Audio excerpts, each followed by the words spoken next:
Queridos irmãos, sejam todos bem-vindos. Hoje, com muita alegria, muita satisfação, realizo o último capítulo da série Yama Yama Mandamentos, né?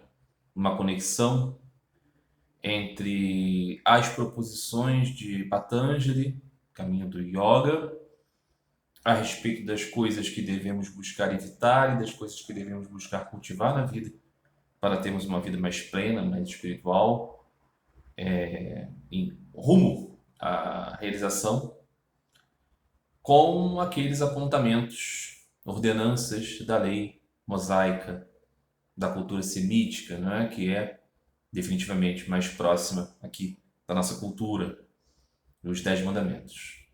Então, essa série, né, que conta então com a caracterização, né, desses apontamentos, né, sempre buscando fazer essa alusão há uma possibilidade de entendermos como isso se concilia com os mandamentos que estão mais, né, próximos de nós.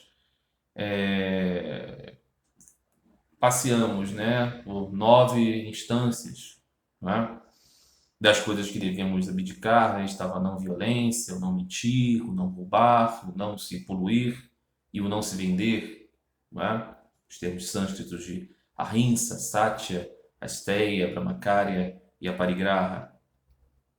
E depois passamos a desenvolver as coisas que devemos cultivar, não é? Limpeza, contentamento, austeridades, estudo e contemplação, não é? Saucha, Santosha, Tapas e Svadhyaya. E hoje concluímos, não é? O último aspecto das coisas que devemos cultivar, que é Ishvara Pranidhana, ou completa e restrita rendição ao Senhor. Né? E muito interessante será, né, terminar essa série com este aspecto tão controverso, né?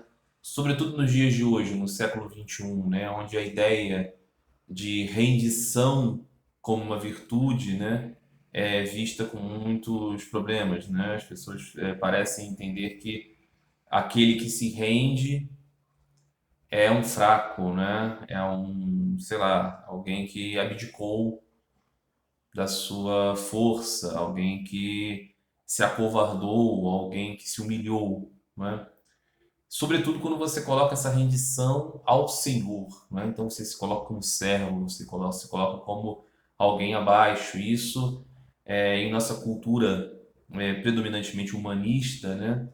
Ela tende a ver isso como uma espécie de atraso, uma espécie de não virtude, né? De defeito.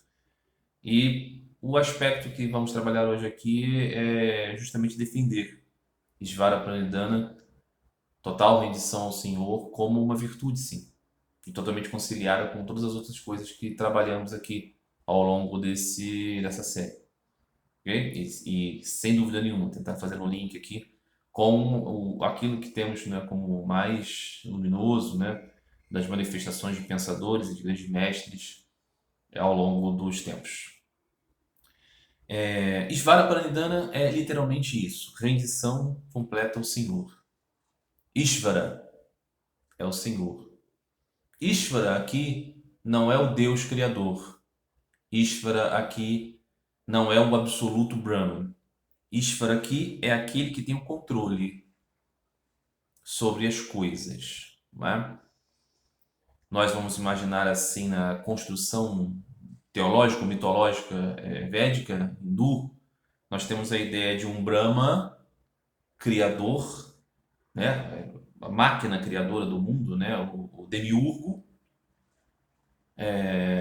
que assim iconograficamente é representada como normalmente alguém idoso, né? Com 4 faces, né? Para cada um dos sentidos, dos lados, né? Das direções, dos pontos cardeais, que representa aquele, né? Que primeiro criado e gerador do mundo. do universo, das formas e dos nomes. Na descrição iconográfica dos cultuadores de Deus como Vishnu, Brahma, o demiurgo, sai do umbigo de Vishnu, né? Contempla o Senhor e, maravilhado pela sua contemplação, extasiado, cria o universo. Né? Nós não estamos falando desse aqui, quando estamos falando do Senhor, Ishvara. E nem estamos falando do absoluto, na qual o demiurgo está, do Supremo Brahman.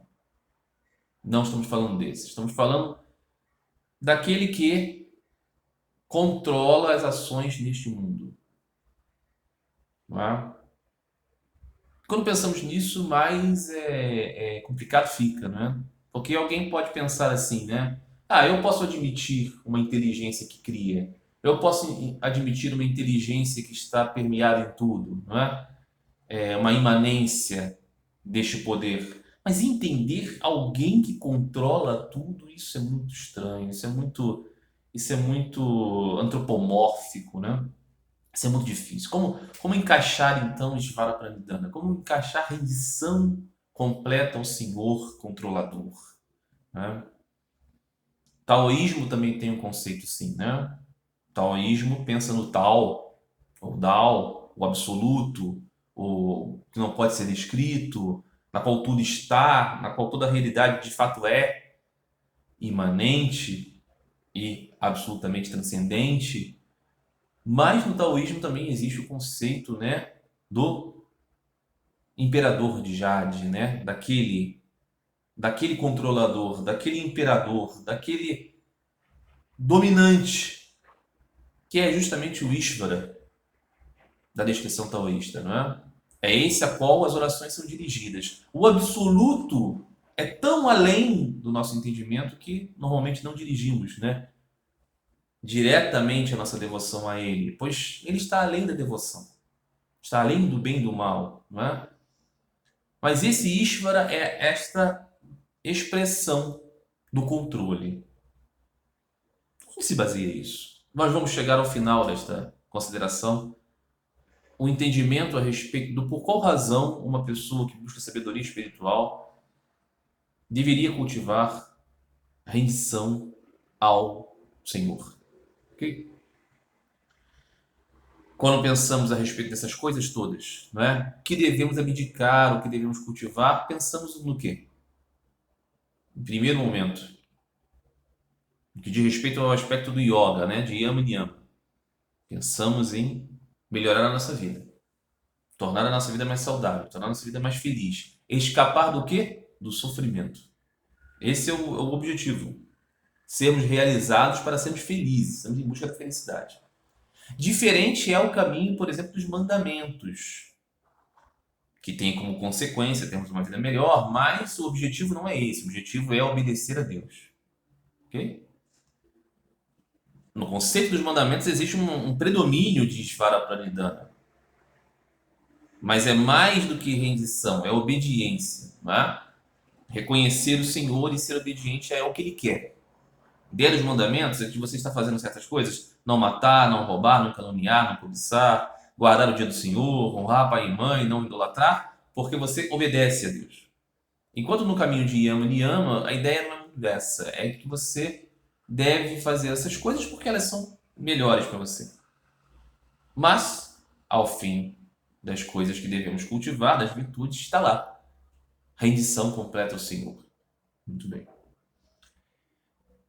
Quando pensamos então assim em coisas que fazemos para sermos felizes, para sermos realizados, me vem à mente muito claramente a história do Senhor Buda, do iluminado Siddhartha Gautama. Qual foi o estalo de Siddhartha Gautama para ele buscar aquilo que acabou depois se tornando a doutrina do budismo? A busca por não sofrer. A busca por escapar daquele sofrimento que ele viu. E a busca por alcançar aquela alegria que ele viu também. Na história tradicional do budismo, na história mitológica do budismo, simbólica do budismo, né? Conta-se que o príncipe Siddhartha estava então fazendo um passeio que ele escapou do palácio junto com um servo, e ele viu, né, quatro cenas, né? Primeiro ele viu um homem muito doente, com lepra, com o corpo muito deteriorado, e ele não sabia o que era aquilo. E ele perguntou o que era, e o seu servo disse que aquele homem está com lepra. E ele disse: Nossa, mas até eu posso ficar assim? E aquele príncipe disse: Sim, sem dúvida. Depois ele viu um cortejo, né? Um cerimonial de as pessoas levando, né, alguém para ser cremado, e ele disse o que é aquilo, que é a morte. Ele disse: Nossa, a morte, assim, o corpo se deteriora, as pessoas o queimam, destroem o corpo. Ele disse: Até eu posso. Sim, até mesmo, Senhor, sem dúvida, todos nós, definitivamente, vamos morrer. E depois ele encontra um renunciante, alguém que está buscando o caminho de moksha, da libertação, da união com Deus, e ele vê alguém, né, com um rosto muito iluminado, resplandecente, e ele diz: Nossa, que semblante é aquele? Ele diz: É um meditativo, é alguém que está buscando, né, o que existe subjacente além desse mundo. E ele disse: Eu também posso, sim, todos devem buscar. Então, essas visões que o príncipe teve fazem com que ele busque escapar da doença e da morte, busque encontrar um estado constante e perene de iluminação, de felicidade. Aquilo que ele viu no semblante do meditativo, ele queria como estado natural, estado constante. Não apenas para ele, mas para todos. Não é? Ele era casado, tinha um filho, tinha seu pai, não é? Tinha suas obrigações, tinha seus amigos, as pessoas que amava. E ele, então, não queria que todos sofressem, não queria que todos fossem destinados à cremação, à destruição e à morte, ao nascimento que repetiria tudo aquilo. Então, como escapar disso? A busca, o ímpeto de Siddhartha, sem aqui se ater a se essa história das visões é real, é um símbolo, muito provavelmente é um símbolo, pois Siddhartha era um homem muito inteligente, evidentemente que ele sabia que existia a morte, a decadência, evidentemente que criado desde pequeno dentro da perspectiva de conhecer as escrituras, ele conhecia a ideia de moksha, a ideia da liberação, a ideia da meditação, não é? Nenhuma dessas coisas era estranha a ele, então é claro que isso é uma moldura, né? Para nos mostrar os insights em que qualquer pessoa pode perceber o caráter transitório, o caráter fugaz das coisas do mundo e também perceber que existe algo talvez além disso. Mas o caso é que ele parte então para esta busca, né? E depois de muito tempo, acaba contemplando aquilo que ele caracterizou como verdades fundamentais, né? Que estabeleceria a sua doutrina. E a primeira delas, a primeira das nobres verdades que o Buda, o iluminado, alcançou através da sua iluminação, foi de que o mundo, ele é sofrimento. Definitivamente. Por mais bem-aventurado que você seja nesse mundo, a vida acaba, a doença chega, o amado morre, não é? O filho, a esposa, o esposo, o pai, a mãe, o amigo. Você adoece, você percebe maldades que você não pode evitar, você percebe ignorâncias que não podem ser dissipadas, não é? E que o sofrimento desse mundo, esta é a segunda nobre verdade, é estabelecido no apego que temos à ideia de que devemos ter alegrias, prazeres ilimitados. Temos então apego e desejo, não é? Apego pelas coisas que desejamos. O que desejamos é uma ininterrupta alegria neste mundo. Desejamos uma estabilidade em um mundo, em uma realidade que é, por definição, instável, em constante transformação. E é por isso que o mundo é sofrimento. Então, a terceira verdade do Buda diz: existe, então, uma maneira de escapar desse sofrimento que é livrando-se do desejo e do apego. Se eu não tenho desejo e apego, eu não estou escravo deste mundo em transformação. Eu o aceito como ele é. Eu aceito o processo de constante transformação. E por não ter apego a algo que não pode ser alcançado, a estabilidade na alegria, eu não sofro. E a quarta nobre verdade do Buda é entender que existe um método, que através daquela iluminação ele conseguiu descobrir uma metodologia capaz de fazer com que todo homem, todo ser humano, possa alcançar o domínio do desejo e do apego, nisso escapar do sofrimento. Essa é a proposição do budismo, básica proposição do budismo é essa. Como nós podemos ver aqui, não existe nenhuma ideia a respeito de Deus. Não existe nenhuma ideia a respeito do amor a Deus como um elemento. Pelo menos de cara, esse assunto, Deus, Senhor, Brahman, o absoluto, união com Deus, não é tratado. Ao menos de princípio, isso não está aqui colocado. Ponto em questão para Siddhartha Gautama é: todos nós sofremos, todos nós vamos morrer. É possível escapar disso? Ele diz que sim. Muito bem. Mas não está falando aqui de buscar uma alegria específica. Não está dizendo aqui para encontrarmos com Deus. Não está dizendo isso. Está dizendo para evitar o sofrimento. Vamos partir desse ponto, ok? Nós temos então, se tentamos comparar com isso na nossa cultura, né? Cultura semítica, cultura cristã, nós vamos pensar então em Jesus, no Senhor Jesus. O que diz o Senhor Jesus a respeito disso? O mundo para o Senhor Jesus é sofrimento? O mundo para o Senhor Jesus é sofrimento também. Onde que temos isso no Evangelho? Temos isso na parábola de Lázaro e do homem rico. Passagem do Evangelho que não está colocada como parábola, mas é uma parábola, ok? E Jesus está a falar que existem dois homens. Um homem, ele não dá nome. É apenas um homem que é rico. Porque o ponto em questão é caracterizar como ele é bem sucedido nesse mundo. E o outro homem da história se chama Lázaro, que identifica aquele que é rendido a Deus, praticante de Svara Pranidhana, dependente totalmente do Senhor. Este é Lázaro. Não é um homem chamado Lázaro, é um tipo de homem, um Lázaro. Então Jesus está dizendo que eles têm a mesma idade, eles nasceram na mesma época, eles vivem no mesmo tempo e morrem no mesmo dia. O homem rico é um homem rico, com todas as benesses, felicidades, facilidades, responsabilidades também, mas sobretudo, né, as boas coisas que um homem rico tem. E Lázaro é um mendigo. Lázaro é alguém que vive nas escadarias da casa daquele homem rico. Tão miserável e maltrapilho e ferido que os cães lambem as suas feridas. Preciso compreender aqui, não é, que nesse contexto das histórias do Oriente não existe uma visão tão positiva assim a respeito dos cães como temos em nossa cultura ocidental contemporânea, ok? Os cães são animais meio sujos. Ser lambido pelos cães é uma espécie assim de caracterização da suprema condição miserável. Este é o Lázaro. Os dois morrem no mesmo dia. Acontece que o homem rico vai para uma instância ruim, um lugar de sofrimento, um lugar de desconforto.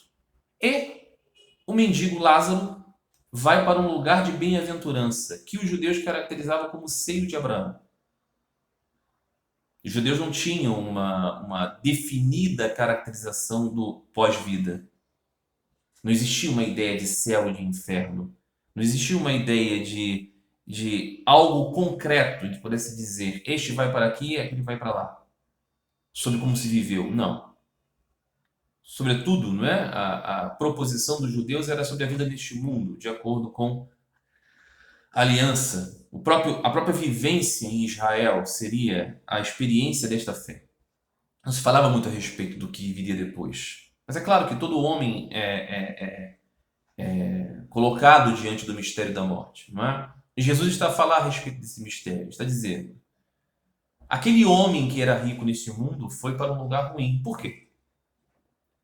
Porque ele viveu exclusivamente voltado para as coisas do mundo. Ele não disse que o homem era malvado, ele não disse que o homem era cruel, perverso, desonesto, nada disso. Ele disse apenas que o homem rico, quando morreu, foi para um lugar de sofrimento. E aquele que era extremamente pobre deste mundo, mas totalmente rendido a Deus, foi para um lugar bom. Jesus está aqui ensinando que a vida prática nesse mundo, as posses nesse mundo, as responsabilidades nesse mundo, os laços nesse mundo são motivo de castigo e que caminho para termos bem-aventurança na vida futura é sermos não produtivos, mendigos, largados numa sarjeta, não cuidar da nossa higiene, deixar que os cães lambam nossas feridas. Não.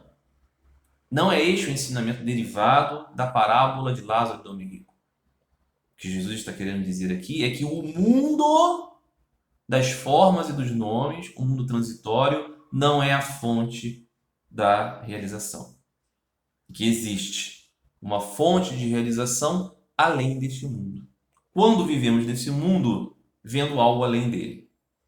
De certa maneira, nós podemos dizer que, paralelo à história do Buda, Lázaro aqui era parecido com aquele renunciante de face iluminada que Buda viu em contraposto às mazelas do mundo, da lepra e da cremação.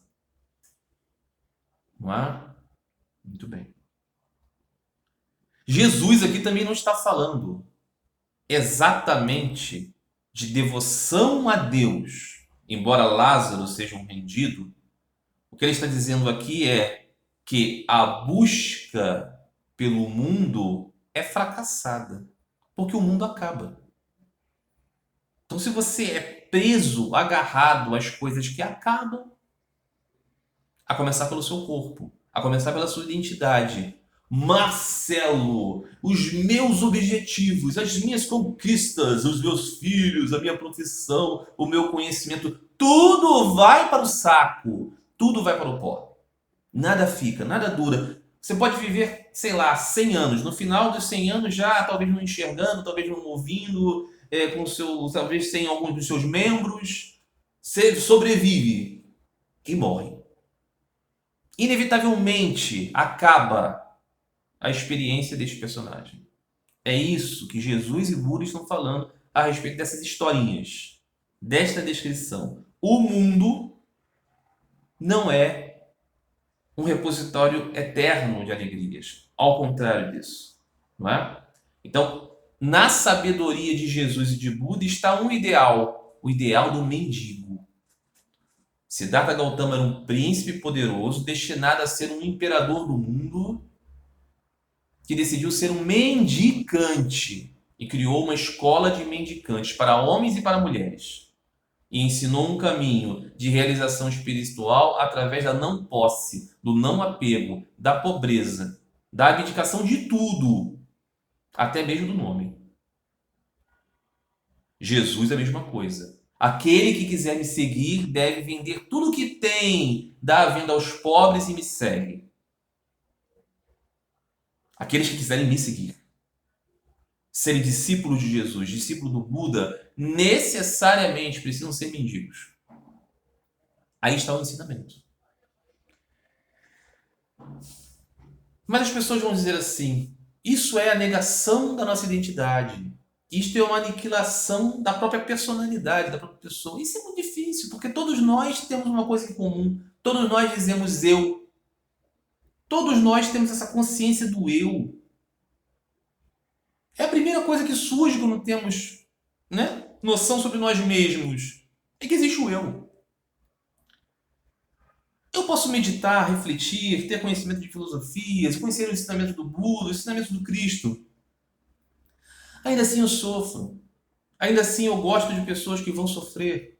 Ainda assim existem pessoas que não gostam de mim. Existem circunstâncias que estão além de mim. Por mais autocontrole e autodomínio que tenha, eu não posso controlar todas as coisas. Surge um câncer, surge um maremoto, um terremoto, um governo totalitário, pessoas invejosas, pessoas malvadas, animais peçonhentos. Por mais autodomínio que tenhamos, não temos controle sobre as coisas. E aqui entra Svarapranita. Falei aqui de Buda, falei aqui de Jesus, agora eu vou falar de um muito sábio, que, como os amigos sabem, gosto muito. Sri Ramakrishna Paramahansa, um yogi do século XIX. um sábio, um santo. Um santo, sábio, louco, mendigo. Sri Ramakrishna, de uma família de brahmanes pobres, que se tornou, né, um iletrado, inculto, não se conhece, né, de Ramakrishna lendo livros, mas um grande sábio no século XIX, que ensinava para as pessoas que o caminho para aquele indivíduo que está diante desse mundo e olha a dificuldade de ser espiritual, porque sempre pensa no próprio eu, dizia Sri Ramakrishna: se você não pode se livrar do seu ego, se você não pode se livrar deste malandro que está aí, purifique-o, ilumine-o, transfigure este, transforme ele em um servo de Deus. Caminho, segundo Sri Ramakrishna, para desconstruirmos essa dificuldade que é termos consciência da instabilidade, da fugacidade do mundo, mas ao mesmo tempo somos, de certa maneira, pertencentes, personagens do mundo, é nos transformarmos no personagem santo deste mundo, nos transformarmos no devoto do Senhor, no servo de Deus, e nisso fazemos dissipar o ego. Ishvara Pranidhana. Dizia então Sri Ramakrishna: realiza as coisas que tem que realizar, todas elas neste mundo, como uma entrega a Deus. Você é pai, você é mãe, você é esposo, você é esposa, você é filho, você é patrão, você é empregado, você é governador, você é um funcionário pequeno, você é um comerciante, você é um agricultor, aluno, professor. Faça todas as coisas como uma entrega, uma oferenda a Deus. Não busque nenhum fruto dessas ações. Não busque nenhuma retribuição, não busque nenhum reconhecimento. Faça o que deve fazer dentro dos princípios já considerados aqui: não violência, não mentira, não roubar, não se poluir, não se vender. Busque ser limpo, busque ser contentado, busque ter controle sobre os seus sentidos, busque meditar sobre a sabedoria que já existiu antes de você. Tudo como rendição ao Senhor. E nisso diminui o pequeno eu, resplandece o eu verdadeiro, o si mesmo. Ah, mas eu não tenho fé. Ah, mas eu não tenho devoção. Dizia Sri Ramakrishna: rogue por devoção. Dizia aquele homem ao Senhor Jesus. O Senhor Jesus foi curar um homem que tinha um parente doente. Aquele homem disse, Jesus disse àquele homem: você tem fé que a cura pode acontecer? E o homem disse: eu tenho, mas não tenho. Eu creio no Senhor e no seu poder, mas é tão difícil para mim entender que essas coisas aconteçam. Por favor, me ajuda na minha incredulidade. Sabedoria. Rogar por aquilo que nós não temos, devoção, amor, confiança, é rendição. Não é? Aí alguém pode dizer assim: mas isso me parece irracional, por que eu devo acreditar que existe algo além de mim? Pensa na sua vida. Pensa nas coisas que você trabalha, nas coisas que você faz, nos esforços que você tem e perceba, tem um limite intransponível dos seus esforços. Não é como o mundo diz, o que você desejar você vai conseguir. Não é verdade. Existem limites. Existem limites para o seu esforço, existem limites para a sua força. Vou dar um exemplo aqui da minha vida pessoal, não é? Estamos aqui, né, nesse tempo de pandemia e em casa, né, já há um ano e pouco, controlando tudo para evitarmos ter o coronavírus, para termos saúde, para termos vida.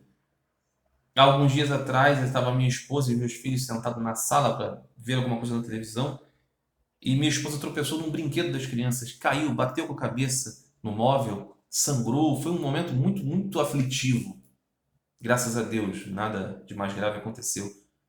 Mas nós percebemos uma coisa incrível, que por mais controle, por mais domínio que tenhamos de tudo, coisas ruins acontecem, coisas além do nosso controle acontecem. E é assim em todas as circunstâncias. Você cuida do que você deve cuidar, é necessário ser responsável, é necessário ser, né, previdente com as coisas. Mas isso não dá controle sobre tudo. Existe algo sempre além de nós, não é? Nós fazemos esforços, nós lutamos, estamos náufragos no oceano, temos técnicas para sobreviver, mas estamos na dependência de Deus, no final das contas. Há coisas que não dominamos. Você pode chamar isso de universo, destino, acaso. O fato é que quando reconhecemos que somos pequenos, enquanto ego, enquanto personagem, enquanto Marcelo, enquanto fulano, ciclano, beltrano, nós podemos dizer: há um sentido para tudo isso que eu não entendo, mas eu me rendo a ele. Eu me rendo a esta lógica, eu me rendo a esta mente, eu me rendo a esse espírito. Faço tudo o que tenho que fazer e entrego todas as minhas ações ao Senhor. Se fazemos isso, uma coisa que diminui em nós é o orgulho. Uma coisa que diminui em nós é o apego, pois não temos domínio. Não temos mais a ilusão do domínio. E, gradativamente, se trabalhamos todas essas virtudes, esta rendição chega, esta consciência chega, esta humildade chega. E em algum momento, então, será dissipado este personagem, pois a semente do personagem, a semente do ego é o orgulho. Este orgulho de domínio, essa ideia de que temos poder.